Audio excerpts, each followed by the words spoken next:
شعبان کا مہینہ نبی کریم صلی اللہ علیہ وسلم نے اپنا مہینہ قرار دیا ہے۔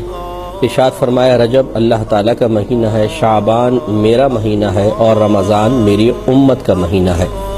ہماری والدہ سیدہ عائشہ صدیقہ رضی اللہ تعالیٰ عنہا ارشاد فرماتی ہیں کہ نبی کریم صلی اللہ علیہ وسلم کسی مہینے میں اتنی کثرت سے روزے نہیں رکھتے تھے جتنے شعبان میں رکھا کرتے تھے۔ گویا کہ رحمت کونین صلی اللہ علیہ وسلم نے اپنی امت کے لیے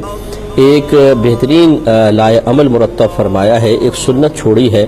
کہ اگر کوئی رحمت کونین صلی اللہ علیہ وسلم کے طریقے چلتے ہوئے رمضان سے پہلے شعبان کے مہینے میں روزے رکھنے کی عادت ڈال لے گا تو انشاءاللہ عز و جل اس کا نفس ان روزوں کی برکت سے کافی حد تک مغلوب ہو چکا ہوگا، تو جب رمضان آئے گا تو مزید اپنے نفس کو قابو میں کرنا مشکل نہیں رہے گا۔ نبی کریم صلی اللہ علیہ وسلم نے خصوصی طور پہ شعبان میں زیادہ عمل اختیار کر کے امت کو یہ تعلیم دی ہے کہ آپ بھی ایسا کریں تاکہ رمضان سے پہلے ہم اپنے نفس کو مغلوب کرنے میں کامیاب ہوں، ان شعبان کے روزوں کی برکت سے نگاہیں قابو میں آئیں، طبیعت قابو میں آئے تو پھر رمضان میں اچھا طرز عمل اختیار کرنے میں آسانی رہے گی۔ آج کل ہمارے ہاں یہ ایک اور نئی ایجادیں شروع ہو گئی ہیں، 5 روزہ تراویح، 10 روزہ تراویح۔ اگرچہ اس کو میں کوئی ناجائز نہیں کہہ رہا ہوں، لیکن یہ جو ایک غلط سوچ لوگوں کی پیدا ہو گئی ہے ان کی وجہ سے کہ جی 5 دن 10 دن تراویح پورا قرآن سن لو، اس کے بعد پھر بس قرآن تو سن لیا، اب تراویح گویا کہ معاف ہے۔ حالانکہ یاد رکھیے کہ پورے رمضان کی ہر رات میں 20 رکعت تراویح ہر عاقل بالغ مسلمان مرد و عورت کے لیے سنت مؤکدہ ہے۔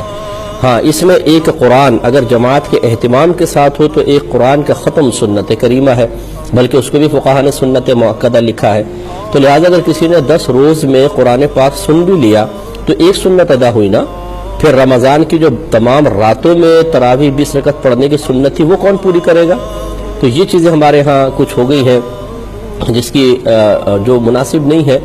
جب شب برات آتی ہے تو جو ہمارے جہلا ترین عوام ہیں، جاہل ترین عوام ہیں، وہ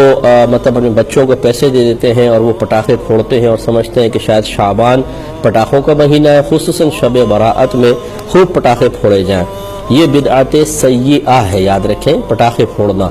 یعنی ایک ایسی بدعت ہے کہ جس کے بارے میں سرکار نے فرمایا کل بدعت ضلالہ وکل ضلالۃ فی النار۔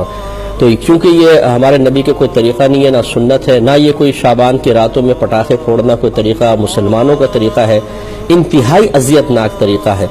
یعنی میں نے ایسی عورتیں دیکھی ہیں بچوں کو پیسے دے کر کہیں گی یہاں نہ پھوڑنا، آگے جا کے پھوڑو، ہمارے سر میں لگتی ہے۔ اس کا مطلب یہ ہے کہ آپ اتنے نازک ہیں کہ آپ کے سر میں آپ کا بچہ پٹاخہ پھوڑے تو تکلیف ہوتی ہے، دوسروں کی تکلیف ہی نہیں ہے۔ اور اگر کوئی بچہ آپ کے گھر کے سامنے پٹاخہ پھوڑ کے چلے جائے تو جو اس کی پھر ساتھ نسلیں کھنگالی جاتی ہیں وہ بھی کسی پہ مخفی نہیں ہے۔ اپنا بچہ پٹاخے پھوڑ رہا ہے، دوسرے محلے میں جا کے ناک میں دم کر رکھا ہے، لیکن اس کو نہیں منع کریں گے بلکہ پیسے بھی دیں گے۔ تو اچھی طرح یاد رکھیں کہ اپنے بچوں کو روکنا واجب ہے، یہ بالکل بدعت سیئہ ہے۔ ایسا اگر وہ کرے گا تو بچے اگر نابالغ ہیں تو وہ تو قابل گرفت نہیں ہوں گے، بڑے قابل گرفت ہوں گے اور ان کی شدید گرفت ہوگی۔ اور پھر آپ نے دیکھا ہے کہ کئی دفعہ یہ پٹاخے لے کے دوسرے پہ پھینک دیے جاتے ہیں، کسی کی آنکھ خراب ہو جاتی ہے، کسی کا کان۔ ایک بچی کا میں نے اخبار میں یا خبروں میں مجھے پتہ چلا تھا کہ کسی ایسی شرارت کر کے اس پہ پٹاخہ پھوڑا، آنکھ کے پاس آ کے پھوٹا تو اس کی آنکھ خراب ہو گئی تھی۔ اب لڑکی کی جو بیچاری ابھی کنواری ہو، شادی شدہ بھی ہو تب بھی مسئلہ ہے، اور کنواری بچی کی آنکھ خراب ہو جائے تو اب وہ ساری چہرے کے اوپر ہے، جو اب چہرے سے انسان متوجہ ہوتا ہے، ساری زندگی کی کہ اذیت دی ہے۔ اتنا بڑا گناہ کبیرہ، اتنا بڑا گناہ کبیرہ ہے کہ یہ جب قبر میں جائیں گے تو ان کو پتہ چلے گا۔ اگر یہ توبہ بھی کر لے نا اللہ کی بارگاہ میں تو وہ اس وقت تک مقبول نہیں جب تک یہ بچی معاف نہ کر دے، ورنہ پھر ان کو دنیا کے اندر انجام پتہ چلے گا اور پھر آخرت موت سخت آئے گی اور قبر میں بہت سخت برا انجام ہے۔ پھر میدان معاشر میں جب اس کے سامنے کھڑے ہوں گے تو ان کے تمام مستیاں اور شرارتیں نکلیں گے اچھی طریقے سے، اور سخت سزا دے کر اللہ تبارک و تعالیٰ اگر ناراض ہوا تو وہیں پر ذلیل و رسوا کر کے پھر جہنم میں داخلہ عطا فرمائے گا۔ اس لیے اپنے بچوں کو سختی کے ساتھ روکیں، یہ کوئی پٹاخوں کی رات نہیں ہے، نہ ہمارا مذہب اسلام اس قسم کی خرافات کی اجازت دیتا ہے جس سے پورا محلہ اذیت اور تکلیف میں مبتلا ہو جائے۔